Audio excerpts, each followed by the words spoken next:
I want to talk about prions. Prions are misfolded proteins that have the ability to transfer their misfolds onto other proteins that they touch. Doctors would be performing surgery on someone's eyes, and the scalpel they would obviously sterilize it completely using the methods that they were used to. And then the next patient that they would perform that eye surgery on, some neurological disease would transfer to that patient from the previous, and they had no idea how it was happening. It turns out these proteins, which are not alive, these proteins are not living organisms, they are still able to infect by touching correctly folded proteins, and then they sort of transfer their misfold onto them. These misfolded proteins, they don't do anything, which is the problem, because they're supposed to be folded in such a way where they have a certain effect. But since they're misfolded, they are simply just not doing their job. This is sinister because the fact that all they're doing is nothing makes it very difficult to identify them. Now, in this video, I'm not going to be talking about the misfolded proteins. I'm going to be talking about a different type of prion. It's got the same vibe as the misfolded proteins, where there are these absences, these lack of action that have the effect and the spread of a presence. So it's when basically not doing something does something, and can also spread to other things, causing those things to also not do things. A large amount of systemic issues in our society are the result of prion. I'm going to give some examples of these types of prions. So sunset provisions in politics is essentially when politicians, they don't want to admit that they're trying to get rid of something, some legislation that that's popular with the people. So what they'll do is they'll add this thing where it will automatically expire after a certain amount of time. And their goal is to just wait it out and then not renew it, and then they'll use that as an excuse. That would be an absence. They're trying to create an absence that has the effect of a presence. The presence would have just been if they said, oh, we want to get rid of this, so we get rid of it. Instead, they're trying to do it through an absence, because there are a lot of people in America who can't see prions. Like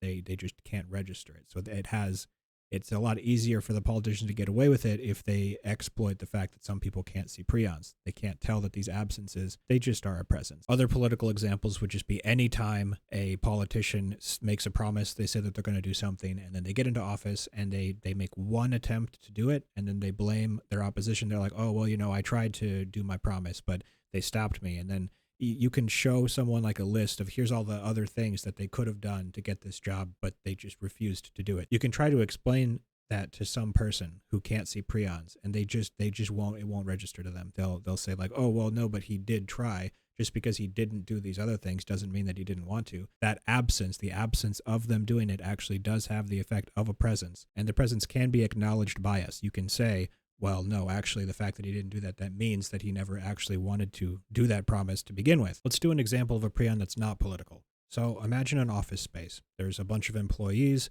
and one of those employees is an absolute ass. He is so rude, he bothers everybody, and no one's really doing anything about it.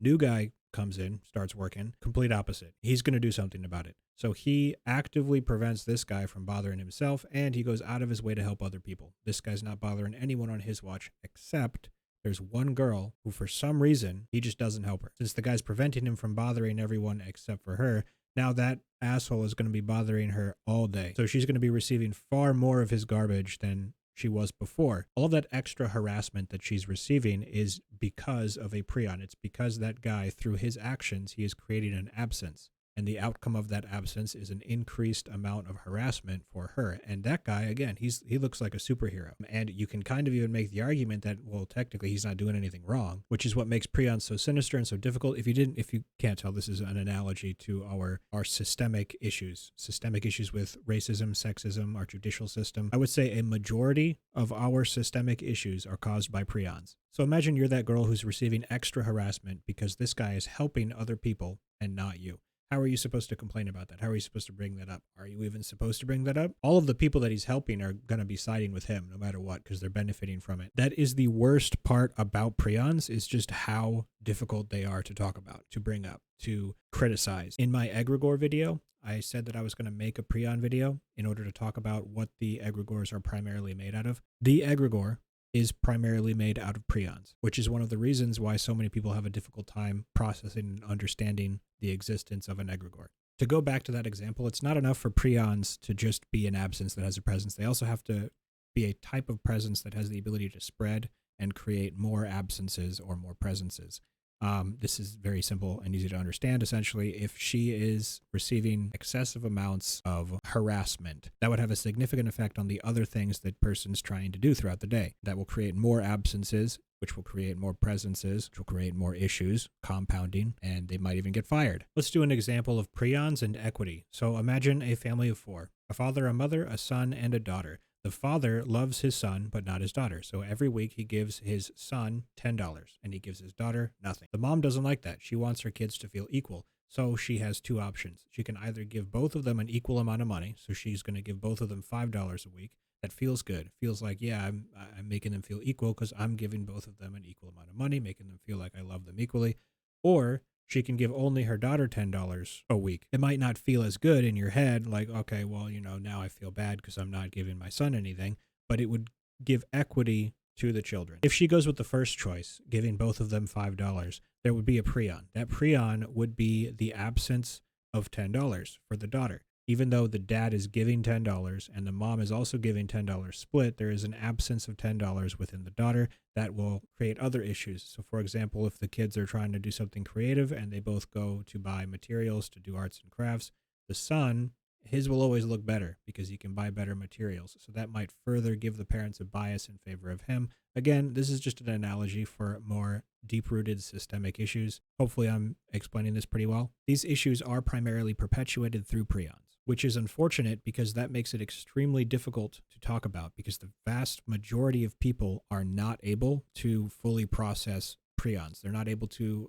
even if you explain to them very well how it works, they just don't like it. They won't accept that that's the way that things work. Really, the only way to fight back against prions is to raise awareness. People just have to know that absences can have the effect of a presence, and they need to know what we can do about it. I do believe that having a word that is dedicated to this concept is very useful. I believe that it will make it tremendously easier to communicate this if the idea starts to get into people's heads, because there's just a word and people will be like, oh, what does that mean? And then you tell them and then, they'll just keep hearing the word being used. That would be fantastic. It would be so much easier to explain prions to people if they had it in their vocabulary. An example of a prion in our justice system could be a effort discrepancy. So for example, if judges and lawyers are putting more effort into certain types of people than others, those types of people would get reduced sentences compared to the other types of people. So this effort discrepancy would be one of the reasons why black and brown people receive harsher sentences than white people, even if they committed the exact same crime. Many prions are effort discrepancies. Not all of them, but effort discrepancies are a fantastic way to start to, if you're trying to look for prions and find them, looking for discrepancies in the amount of effort that people put into different things, you'll find so many prions. All of the examples of prions that I've been giving have been negative. I've been talking about the negative effects that they have on people. Their prions don't necessarily have to have a negative effect. So you could have privilege, although privilege is not necessarily a positive effect, but from the perspective of the person who has privilege, it would be very positive. So like white people, they live their life and there's just so many absences in their life that are beneficial to them. And those would be prions. So a lot of privilege also happens through specific select types of absences. If you saw my video about post-religious prions are everywhere. There are so many post-religious prions. It is insane. If you start training yourself to identify them, it's like we're living in the Matrix. It's almost everything that we see around us is made out of post-religious prions. To end this video on a positive note, there is hope. The reason why I was even able to identify prions in the first place is because lots of people are becoming aware of these absences and they're communicating it. I do believe that we need a specific dedicated word to this concept. Otherwise, it's never going to spread as fast as it needs to. But what I want you to take away from this video is hope, because people are waking up. Join the cult.